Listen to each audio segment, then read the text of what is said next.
Dahil nakarating na tayo dito sa Maynila, sa Cavite pala. So ayan, gusto kong magpagawa ng ganito, ma-experience ko. Kasi sa Singapore masyadong mahal. So gusto ko hanapin ko yung ganitong kulay din, pero wala akong mahanap.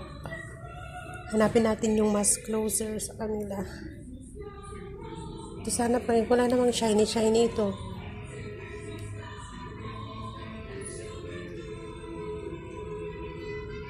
$450 siya guys. 1.5 hours. Ito mamaya guys, papakita ko sa inyo kung ano yung mapipili ko na nail. Ay, wait. May magkuha yung mukha mo. Kuko ko lang. Sa cleaning lang muna, mamaya na sa cutex. Pag in-upload mo ito malaki. Mag-Dubai ka. Magkano per day mo dito? Mga nasa 450 po. It's na yun. Ilang hours?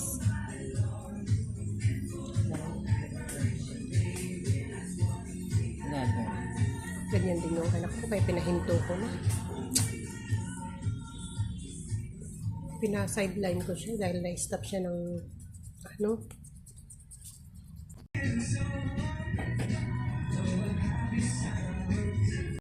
Bilis mo maglinis. Tanga ko. Ang matagal yung mag-design, no? Ay, maglagay ng ganyan? No, depende rin pa sa design mo. Bilis. Expert. Ang bilis yung maglinis, guys. Mas pagsa.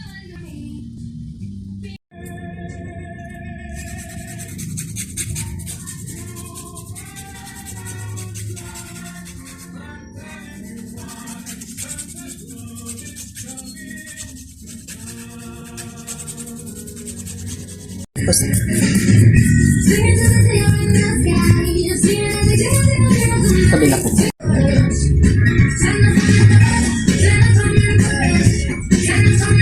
Malapit ang kuko mo. Grabe ko. Paano mo nagawa yan? May tao pala na ganyan. Natural po siya na.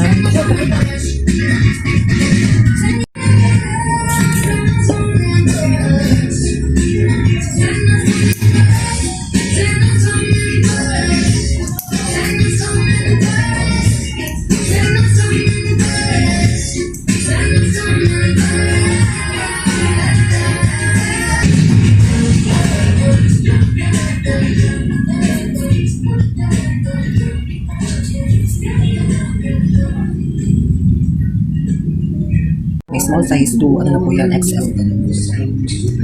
Ano naman yung ibang? May sinasabi ko sila na iba, di ba? Meron po kaming polygel, meron po kaming soft gel. Meron din pong acrylic. Kasi naka-classified din yung ilalagay ka noon. Opo, nakadepende rin po sa customer kung Ano yung gusto ano po niya? yung gusto po ng nail enhancement. Asan naman ang nail extension na sample ninyo dito? Ito po, ganito po yung soft. Parang yung parang magpa-nail extension eh. Ay, parang ganyan. So, pag daily ka na naghuhugas or daily ka na nag-ano, hindi yan maano? Hindi po siya matatangkay. Tapos sa pag-iingat na lang din po ng staff. Hindi na, haba na yung kuko ko. Sa mga maliliit na ng kuko. Mabilis sumabago ko eh. Matibay naman siya. Ilang ko lang yung nilinisan. Mabilis sumabago. Drilling? Opo. Ay, parang ngipin.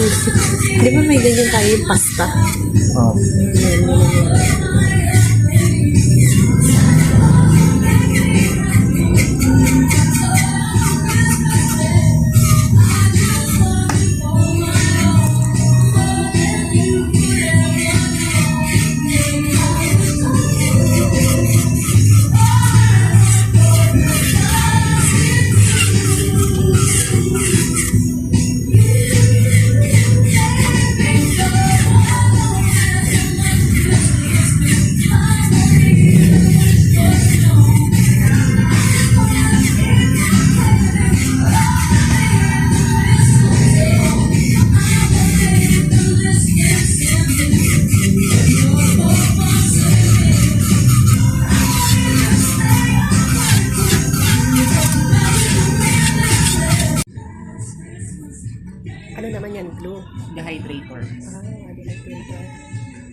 Dito na po. Thank you po.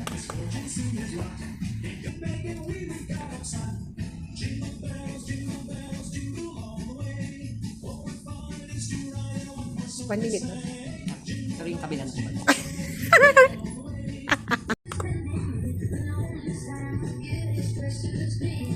Ganito pala yung feeling guys, mainit-init.